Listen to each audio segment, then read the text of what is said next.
Hello and good evening. My name is Kyle Eric, and welcome to another episode of A for Able. As we continue our journey talking mental health and living with a disability, today I have on the podcast my guest Michelle Steiner. How you doing, Miss Michelle? I'm doing great. How are you today? I'm doing all right. I'm doing okay. All right. Well, thank you again for coming on today. Me and Michelle, we recently met through a podcast group on Facebook. So once again, shout out to them. I've been meeting a lot of great people through Awesome. that particular group. You know. So some people say, the groups. Sometimes I hear a little discourse around Mhm. Facebook groups like, oh, it doesn't work the way I'm thinking it's going to work, and others are like, oh, like I just put a post out there, and next thing you know, I got like 10, 12 people responding. So big ups to everybody who responded. All right. But as far as you, Miss Steiner, if I were to introduce you, like for those who don't already know, who is Michelle Steiner? Well, I am a writer, a speaker, a photographer, and a paraeducator. I live in Mhm. Pennsylvania with my husband Ron and our two cats, Jack and Sparrow. And I Nice. have, yep, yep. When we Oh, adopted them, those were the names, and I thought, oh, that's just so cute.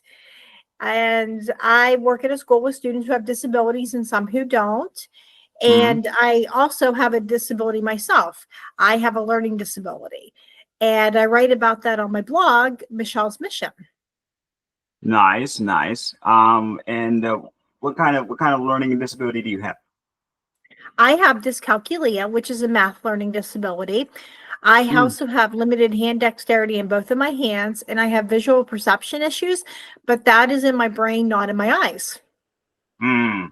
Wait, that's in your brain, not in your eyes. Visual perception Hmm. issues. Yes. So, so in your case, what is that? What does that usually entail?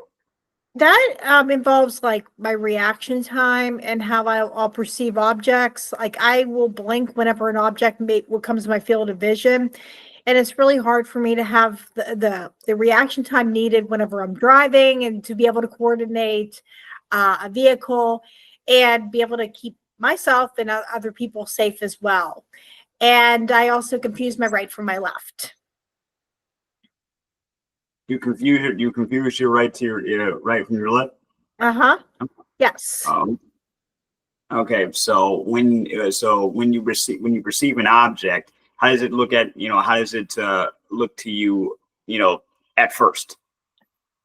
I can see what the object is. I can make out that I know what it is and I'm able to read that. But whenever I get something that might come in my field of vision, sometimes I'll blink. That's a big thing, especially when I was younger and I was playing sports in school. Gym class was a nightmare because anytime a ball came in my field of vision, I would blink and just trying Mm, to anticipate that. And then just putting all those moves together with coordinating it. And another, it's all kind of relates back to having the one central learning disability because mm, I am not able to read the face of a clock. I can see that there's numbers, I can see that there's the handles, but if you ask me what time it is, other than telling it to the hour, I can't tell you what that is. And I learned that that's a sign of dyscalculia as well. mhm, mhm. Huh. And wait, you learned that okay. So when were you originally diagnosed? I was diagnosed officially with a learning disability in kindergarten, but they didn't give Mm, a specific name to it. They knew that I was struggling with counting and my eye-hand coordination, and they knew I was not going to be a mathematician when I was 5 or 6. But they mm. called it a learning disability and just like more of a blanket term. Just a And they blanket didn't term. find out yeah, they didn't know a whole lot. And they didn't even find out, as a side note, that I had limited hand dexterity until I was an adult. Okay. All right. I have to keep in mind. Like I'm a kid of the '90s, right? Uh huh. So Right. so you know what I'm saying. So a lot of a lot of the data around that at the time, we didn't know. So that's why Right. you had a lot of people just saying, oh, stuff like ADHD versus ADD or Asperger's or anything else, and then you had the naysayers. They're like, oh, this isn't real, it's all in your head. And then you had people Mhm. like, oh, like I remember hearing about dyslexia through TV.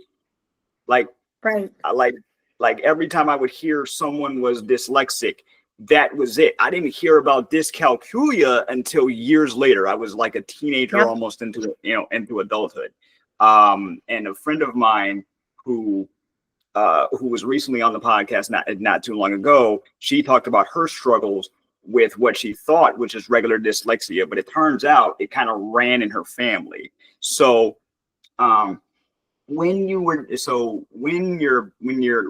parents found out, did they ever get checked or ever have anybody else in your family confirm anything? My parents never got checked, but my dad claims that he thought that he might have, but he figured out a way to do math. My mom's never been great at numbers. I think I might have had a couple of distant cousins that had something along that lines of that. They didn't really talk a whole lot about it. My brother, he came along 13 years after me. And that Yeah. was one of the things whenever he was young that my parents, that was on their radar to see if he had a learning disability. And he does not. And my nieces, they don't either. And that was another thing that was on their radar with my brother was, seeing if my nieces do. And so far, it doesn't look like they have that as well. So it's one of those things where I'm pretty much the only one in my family that has the official diagnosis of having a learning disability. Hmm. And when did they know that something was different about you?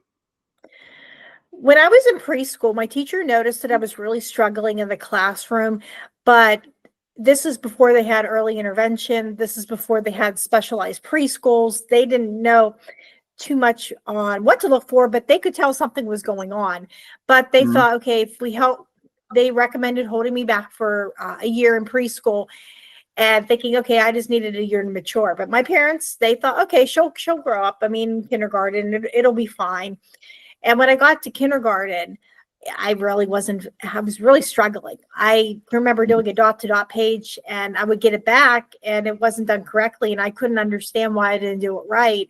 I had a lot of difficulty with counting. That was always really hard for me when I was young. It was real clear that math was going to always be that area that I was going to struggle with. Mm. And I was really lucky because prior to that, legislation was just passed a couple years saying that students with disabilities had a right to be in school and that right to be Yep. educated. And a lot of teachers, as you said before, they didn't know what they were really looking for. I mean, No. it was either, you just, they just didn't know.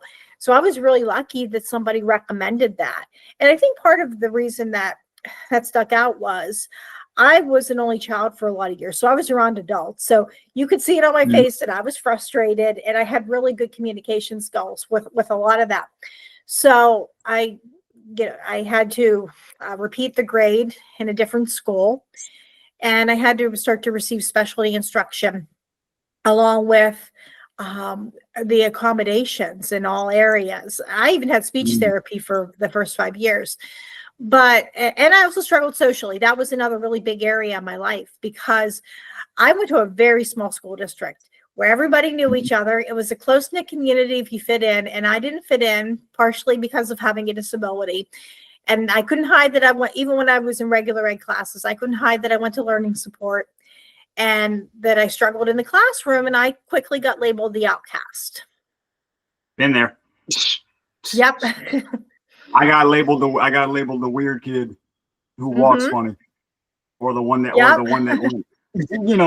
it's yeah.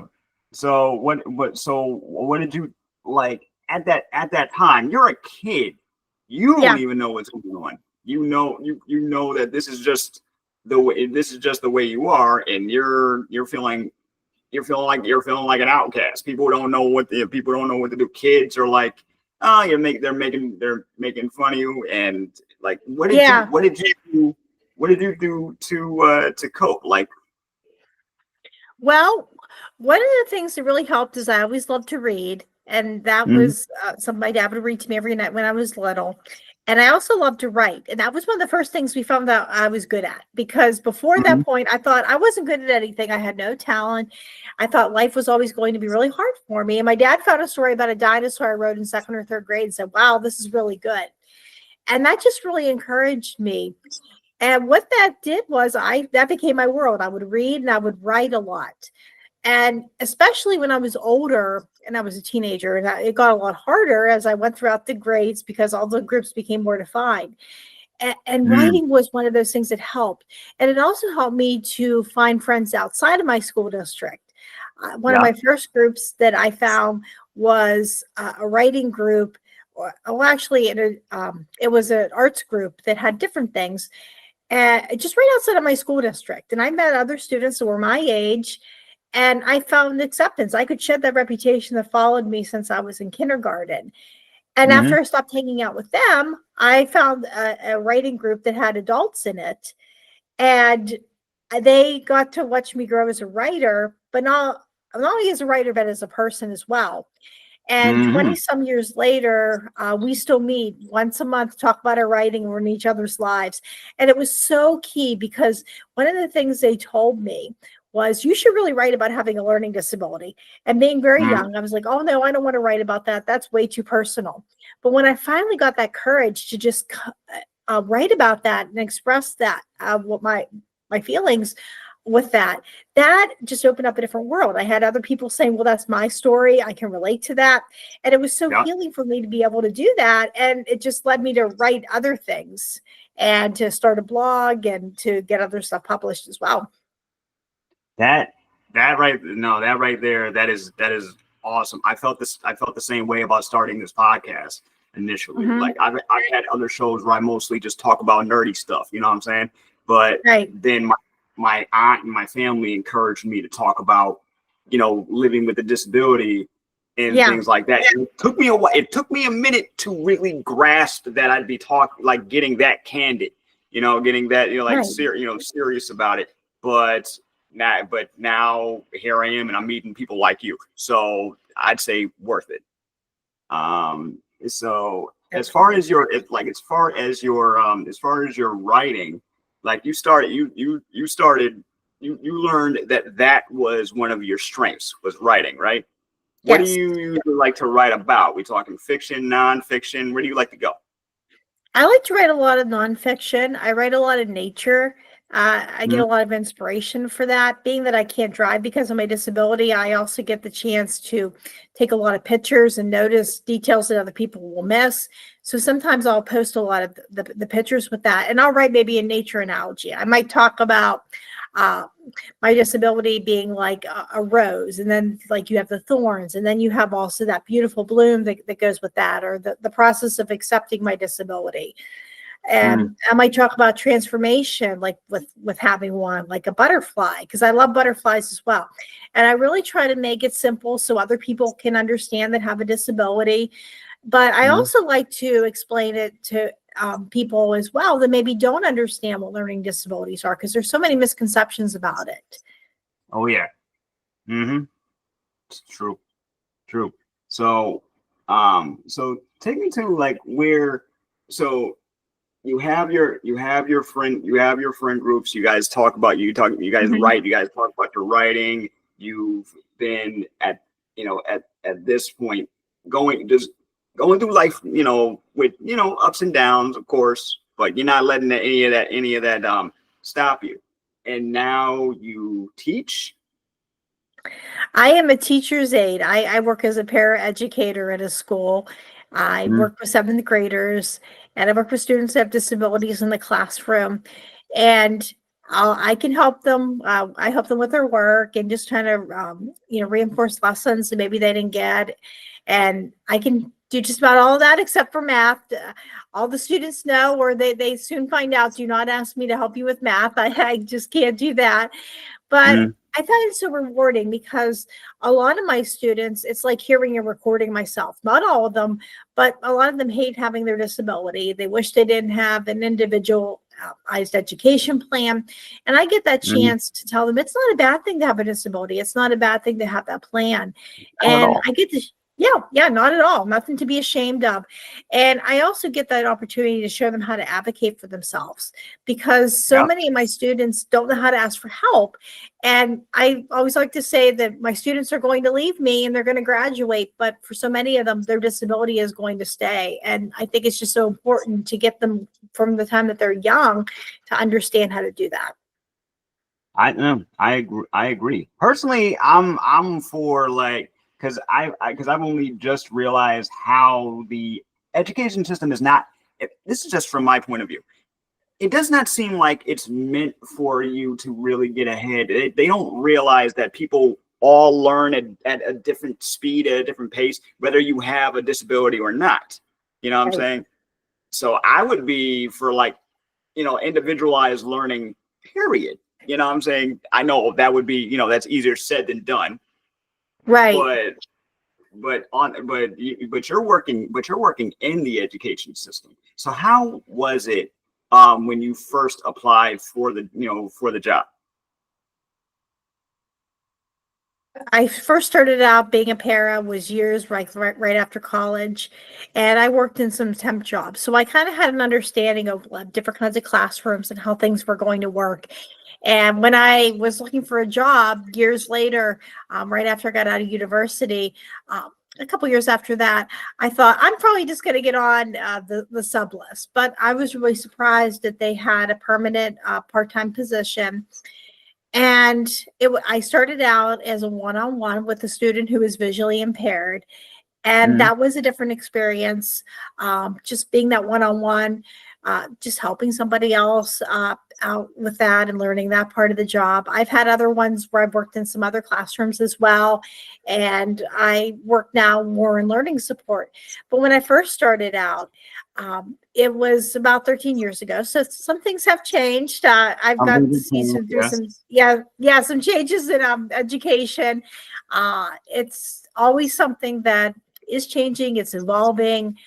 It's definitely different from whenever I was in school too. I Mm.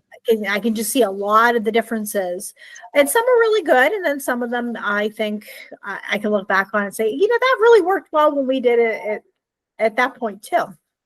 Mm. Mm. Mm. And as far as and I'm guessing you love your job, right? Hmm.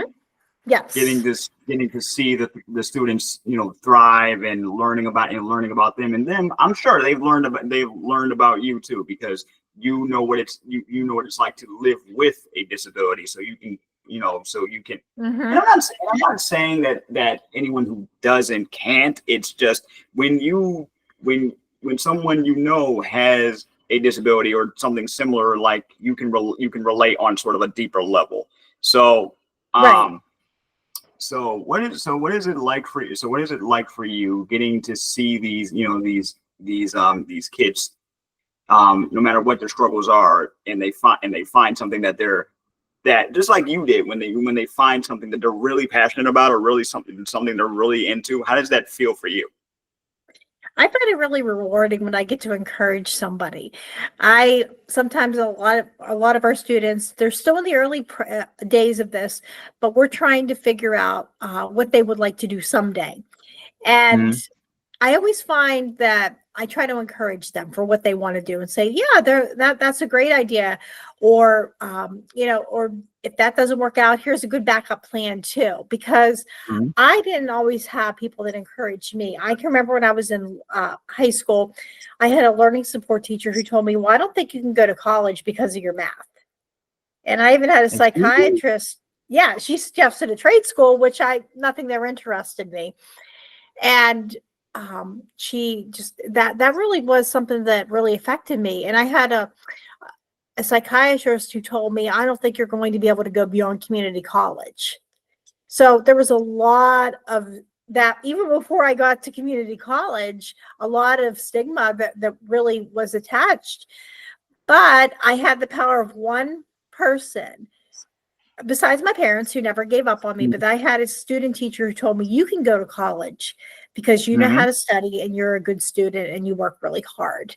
And sometimes when I was at college, and I faced even more stigma with people telling me that disability accommodations were cheating and I was going to have limited job choices. And just sometimes that was the voice that I heard, that I can do it. And that's all that it took, was having that encouragement. And I was able to go and get my associate's degree in early childhood. And then I was able to go to university. And when I finally used the accommodations, I was able to graduate with a bachelor's degree. Success is the best revenge. It really it really is. Like you had people out here discouraging you, but you had your family, right? So your family always had your back. But sometimes it's the world, because when you're with your family, that's your own little bubble. When you're outside of that bubble, it's like the voices are louder. And sometimes that negativity is louder than anything else. But you got through it. You did it. And big ups to that. But I can't believe. I'm sorry. I can't believe you had, like, people saying otherwise. You know what I'm saying? I'm talking like doctors saying, "Oh, I don't think you'll be able to go to college or get this particular job because of this." Right? I don't get that. That to me does not sound like they knew what they were talking about. Like they counted me out from the time I was a kid because of my CP. I talked about it on multiple occasions, but they didn't know better, right? Right. So how are you? But as an adult, don't you look at, like, new studies? Don't you talk to other people with similar disabilities and see how they're doing? Like, I don't. That's one thing I don't understand. A lot of times they don't presume competency, or they can look at a result of a test that can be biased and doesn't really tell a whole lot of the information. I even had to, I was taking paratransit at one point. So I had to be tested for a learning disability to show that I couldn't drive. And this is after having a 4-year degree.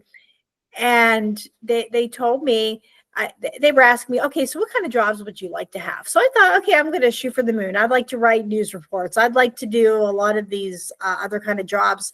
And they told me, because of the disability, they're just not even going to consider, they wouldn't even consider those kind of jobs. And that would be beyond my capabilities. And I just find it amazing that I've had articles published. I've had a lot of that. If you're going to ask me to be able to do math or drive a car, no, I'm not able to do that. And I'm okay with that. But yeah, exactly. So I think a lot of our testing, it shows more of what somebody can't do rather than what are some things you can do. Yeah. And even some of the competency questions that they try to ask, or might just be some random questions that they think everybody should be able to know. And I'm thinking, it's just not really how our brains work. Yes, some people should know that, but trying to go back into history, or things and pulling like a question like that. So sometimes it's the testing itself that it's very biased. It is very biased. Exactly. Yeah, no, it's very biased because it's meant to be universal, but everybody is different.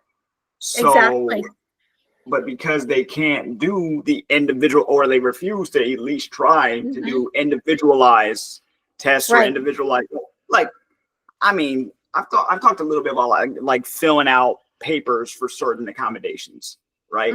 And what I cannot stand is the language, because it reads like they're expecting you to somehow be cured, I'm putting quotation marks up there, the next day, right?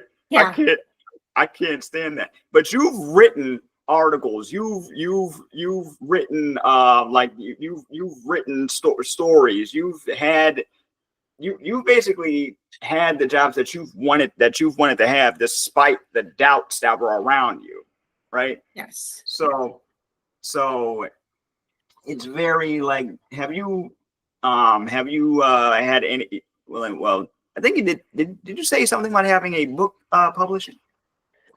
I've had stories published in some anthologies. I had one Mm, that was called Rediscovering Your Story, and I went to a couple workshops, and I had a couple stories that were published from that. And I also mm, had another story published in an anthology called The Baggage We Carry. So I talked about the baggage of ooh, having a disability. where can I read that? I have, I can send you the link. It was from, I believe, Gnashing Teeth. It was one of theirs. But yeah, it's on my website as well, the link for Yeah, that one. So please there's like do. a story, and there's some other stories in there too that they talk about, just kind of different Yes. baggage that people might have carried. Mm, I don't know. I don't know. Thank you for that. I myself and people I know in my Mhm. life definitely would probably enjoy reading something like that. Because I don't care who you are, we're all carrying around some sort of baggage, Yeah, right? true. Definitely. We're all unfortunately we are all carrying around some sort of some sort of baggage. Some of us learn from it, and others it's just the Hmm. wounds just run too deep. Oh man. Oh geez. But um and you've also talked about your second diagnosis. And when did you realize that you had that as well? Adult. I was thinking about going to grad school. So I had to be tested for a learning disability all over again. Mm, And they found out I had limited hand dexterity, and the light bulb went off at that point because that affects my fine motor skills. mm, I've always had bad handwriting when I was younger, but now it made more sense why it was hard for me to make letters and to make shapes, and also why things fell out of my hands a lot. I even had that mm, today at lunch. I had a fruit cup in my hand and it went right out of my hand. And I mean, people just thought I was clumsy. But then clumsy. Mm, they did the testing, and I can remember it was actually kind of funny. I it was 8 hours of testing for a learning disability. So they tell you, mm. okay, take a lunch break. And so I ordered lunch out. And the delivery driver came in and they had me blindfolded, and I'm putting shapes in a shape sorter, and I had to sign the delivery slip with my being blindfolded. That was one of Why? their tests. I guess Why? so I could see how my hands work. I'm not 100% sure, but they did that with the shape sorter, um and being able to identify like what finger they were touching. That was a sensory thing. But Mm, it's all of a sudden it was like, oh, so that's why I can't move my hands right. I'm not just clumsy. I have a disability in both of my hands. mm. And this you found out as an adult. Yes. We knew about the visual perception and the dyscalculia as a kid. Yeah. Mm, We didn't know how much the visual perception was going to affect me though until I was a late teenager, because I was always uncoordinated, and we knew driving would be an issue, but my parents thought, well, mm, we'll wait a year. And then they did these little things where they said, I live down in the country, so my parents said, why don't you go mow our field? And instead of making really nice, long, straight lines, I ended up making circles. So I always joke around that's where crop circles come from. And mm. yep. And then my they said, why don't you try driving up the driveway? And luckily my mom was in the car with me, or I would have wrecked into the family garage. So Oh. at that point we knew that we got to see what was going on a little more. And I passed every test with the visual, except the visual perception, so they could recommend I get my license. So that was one of the, Mm, as I got older, I think my family understood a little more of the impact that my disability was going to have. hmm. So okay. So as a child, no one thought, like everyone just thought you were clumsy, and then that was it. Right. They thought I was Correct. clumsy, and they knew I wasn't good at math, and they knew that that was always going to be a struggle, but we didn't know just how this was going to affect me as an adult. As an adult. Mhm. And okay, so as far as the dexterity with your, with your hands, that was, did you decide, oh, I got to get tested, I got to get tested for this, or was someone close to you that, that figured that out? They, whenever I went in for a learning disability evaluation. I didn't, they tested Mhm. that. They never did that whenever I went in before. And that was the first time they did that. So I don't know if they came out with new tests. I don't know if they just figured that that would have been a good idea. Um, Mhm. to be able to do that.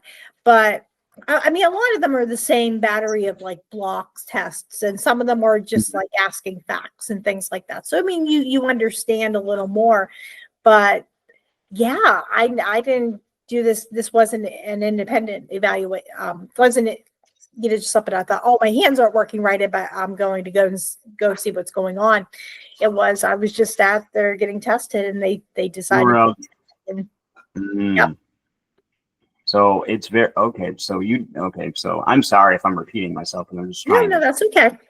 what you're telling me. So you went there originally for just another just like another Yeah. series of an evaluation, and that's how they found out through the tests. That Yep. is okay. That wasn't the original intent. That was just Yep. another result that came out of it. Okay. Yep. Another Okay. result that just came out of it. Yep. Okay. Wow. So you got two for the price of one there, didn't I you? did. You did. Yeah, man. Okay. But it's better to know, you know. Right. So Because I have more understanding of why things are hard. I used to be a yeah. lot harder on myself. And now I can understand that Mhm. I mean, even compared to a person that had brain damage, I'm still on the lower end of that. I mean, Mhm. so it's more like now I have an understanding. Okay, this is just it's just a disability that I have. It's just one way, and I can also know what to use to be able to help myself too. So I might Mhm. do a Mhm. bottle opener or some jar openers if I need that help with that. Mhm. And I think I'm just more compassionate with myself. It just makes a lot more sense now.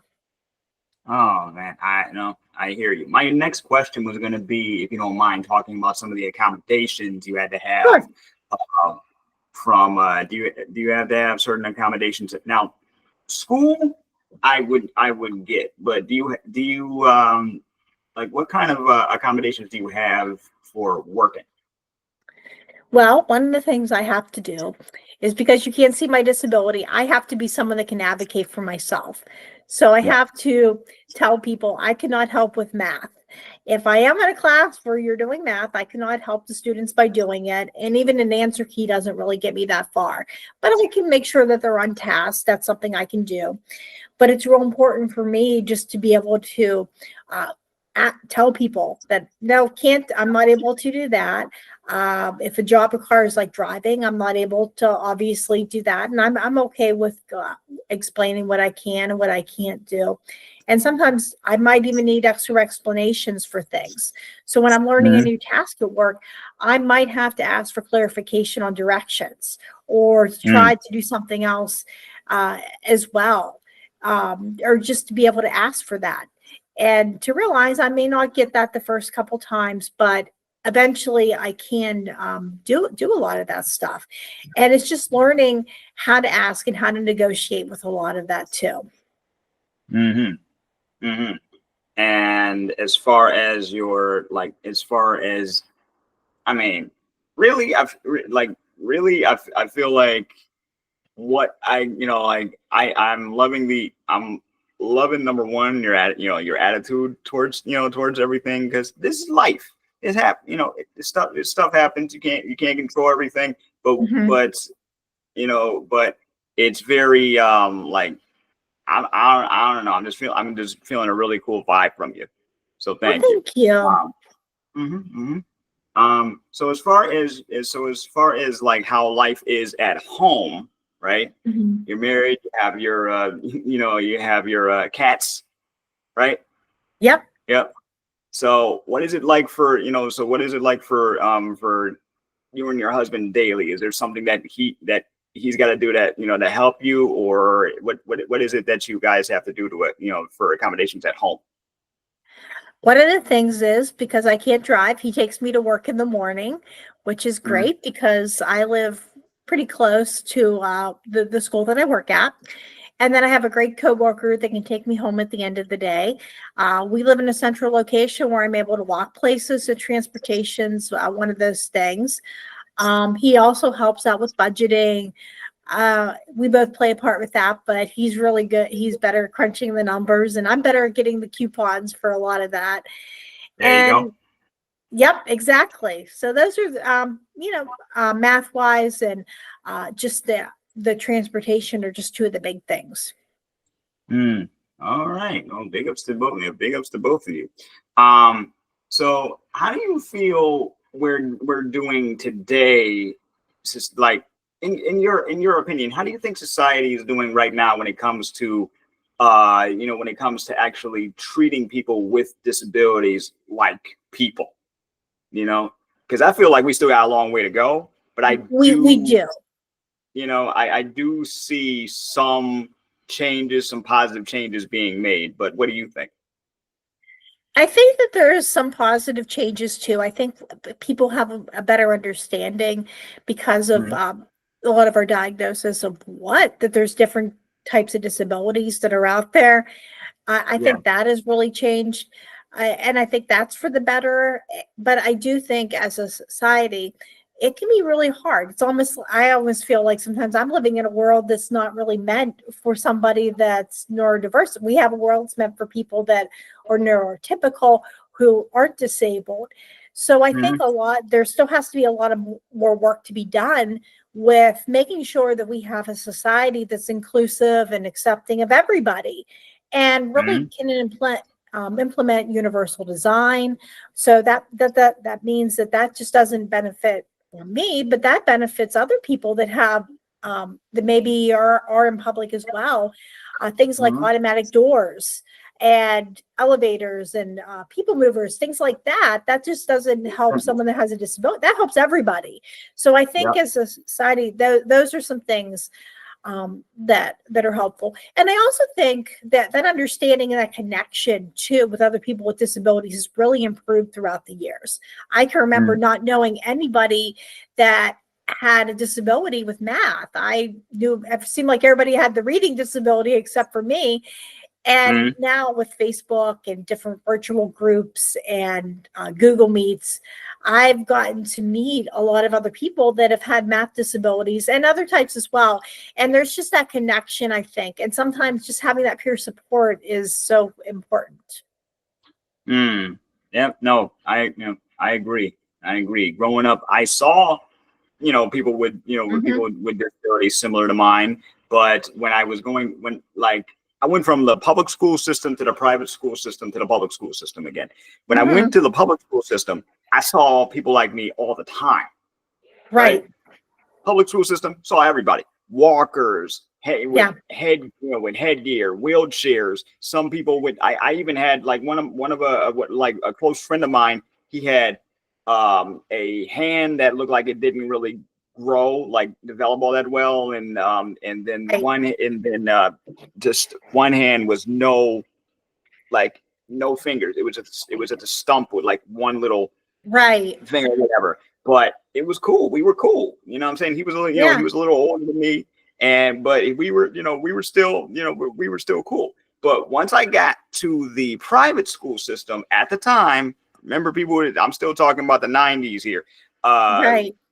when I went when I went to the private school system, I did not see that. And at the time, no, I had never heard of the term neurodivergent, neurotypical, or whatever. I heard of ADD, ADHD, everything that we talked about at the beginning. That's what that's what I heard of. So I kind Right. of felt really alone at that point. You know, now now here we are years later, and we're hearing more about Right. mental health, about early development for Hmm. kids. What is it like for what is it like for a neurodivergent child or a neurodivergent adult? Like some people that are getting diagnosed with things like autism and ADHD and other learning disabilities later in life. Yeah, So, exactly. but what do you say? But what do you say to that? Like, I've only just realized that a lot of things today, depending on who depending on who you are, and what you're, unfortunately, what gender you are, it makes it. They act like it makes it more difficult to diagnose one over the other. I Um, agree. mm, Right. I can look at maybe even back when I was in school, there was kids that they put in learning support that actually had autism. And that's why the school system didn't work for them, because they were in a class that just really didn't meet their needs. And I think mm, sometimes with girls, they may not all, like by gender, sometimes they might think, oh, you have a girl that's not talking, or a girl that might be struggling with something. And they might think, okay, well, that's just what a girl should be doing, so we're not going to test them. And they might have something else with autism. And then sometimes we might think, like with boys running around, that might get more of sometimes a diagnosis with that. And it's also mm. really interesting with race. The person that's most commonly not diagnosed with dyscalculia are Asians, because everybody thinks if you're Asian, you must be really good Oh, with the stereotype of, math. dang. So we get a lot with gender. I mean, a lot with race. I mean, there's a lot that goes into that. That wasn't a factor for me in regards to race, but it was more, yeah, just that thinking, okay, oh, you're a girl. Most girls can't do math very well. Or But that the, pressure that after that point where, oh, you are female, of course you can do math. Everyone's just saying you can't do that, because so you got to have that pressure on you to perform well at that. And you're like, well, no, I'm really not that great at it. hmm. Have you seen now we also have like different, like different disabilities portrayed on, Mhm. on TV and other home Yeah. media. Have you ever stopped and watched something and be like, okay, they're actually doing this right, or they've obviously hired somebody with that disability, so it's a bit more accurate? Like, have you seen anything like that? In terms of learning disabilities, I have not seen people that have had a math learning disability that has been portrayed, because a lot of people will ask me, well, you must have do you have a math learning disability? Do you see numbers backwards? And I don't see numbers backwards. And sometimes there's movies where that's where I forget, there was one, I still have to watch it, but I heard about it and the person saw numbers backwards. And I'm like, no, I don't see numbers backwards. So I think sometimes we don't. And a lot of people aren't even familiar with a lot of different learning disabilities. We just think of the one. We don't think about how that has an impact on other people. Everything's an umbrella term. Like, Mm-hmm. yeah, they want they because it may because we don't know, having everything Right. under one umbrella term makes it Mm-hmm. easier, and really it doesn't. It really doesn't. It just tries to boil it down to something basic when sometimes it's not. Yeah. Right. It's not. You're the second person I've ever met with dyscalculia, right? Yeah. The Mm-hmm. first person I met, they were never really diagnosed. We just took a guess based on everything that they had told me, right? Yep. So yeah, that's a lot. But do you at some point believe that things will improve, or like if you were to have like some sort of plan for this, like if somebody came up to you and asked, okay, so what should we do to improve how we teach kids with disabilities like yours, what would you tell them? One of the first things I tell them is to do an individual plan for them, or to do a plan that's customized for the kid. I can remember whenever I was in school, I had learning support math that was on my level. And I had one teacher who wanted me to be on grade level, and I was falling behind. And the next, she told me, whenever you go up to the next school, there's no learning support classes. And she thought, oh, you'll do good, you'll do okay in a basic class, and I didn't. So I think sometimes when we're teaching our students, we need to meet our students where they're at, not necessarily where we think that they should, where we think that every student should be at. So I think that's a Mm, big thing. I also think they're trying different things that might work. Like I may not be able to tell you how much I'm spending like on a credit card or a debit card, but right. I certainly can see the numbers and the dollars going if you give me cash. So I think it's Mm, learning what works. And then if something doesn't work and somebody just simply is not able to do it, then I think it's really helpful just to accept, okay, maybe you can't do math, or maybe math just isn't going to be a possibility. But what are you able to do? What are you good at? Because yeah. there's a lot of people, they may not, no one's good at everything. So I think a lot of times, if you know you're not really good at something, you're not going to pursue that. You're going to go after something else. Yep. Yep. To me, it's all like just like you basically said, like what can you do versus what you can't, like what we think you Right. can't do.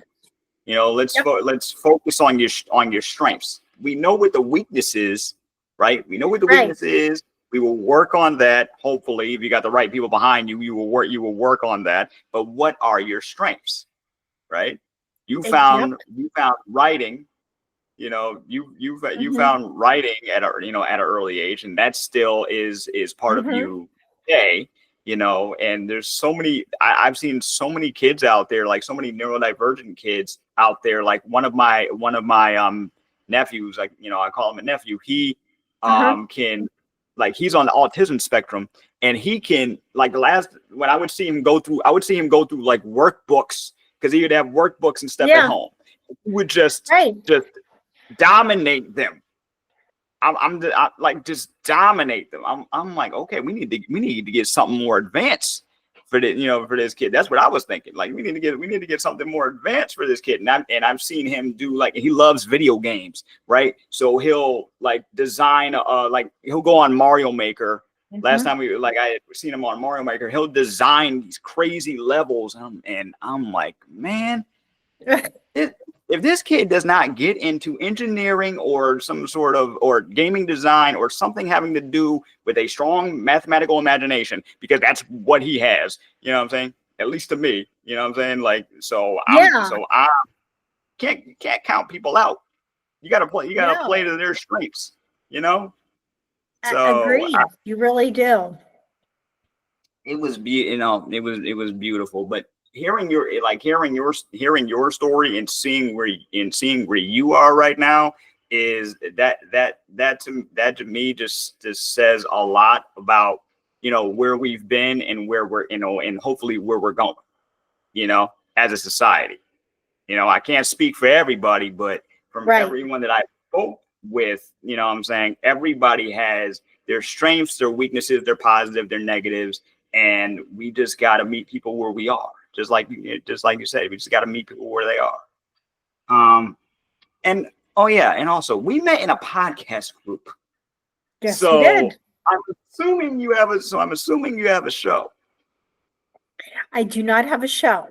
No, Mm. but I did. Yeah, I do belong to several podcast groups. So yeah, So so you like to guest on people's I shows. do. I got you. Any interest in starting your own? Maybe that's something to consider. Yep. Yeah. All right. Because and if you do, no problem. You want some promo? I got you. Yeah, Oh, thank you. no problem. No problem. So I think this is a great place to a great place to sign off. It's been a pleasure pleasure talking with you. But Yes. before we go, if you if the younger version of you were to one day, like, just come to you and ask you, how did we turn out, what would you say? I would tell that younger version that everything turned out okay. Everything, you were able to achieve your dreams. It didn't always turn out how you expected, but it turned out even better. And to not waste all those years worrying and thinking, oh, the worst case scenario, and then nothing is going to work out. It's all going to be okay in the end. Boom. Boom. All right. Any final words before we sign off? Just want to encourage everybody that to know what they want and to be able to find a way to do it, and that success doesn't always come in the package that you expect, but sometimes comes in something even better. That is great. And so, yeah, big ups to you. Big ups to everyone out there listening, everyone out there watching.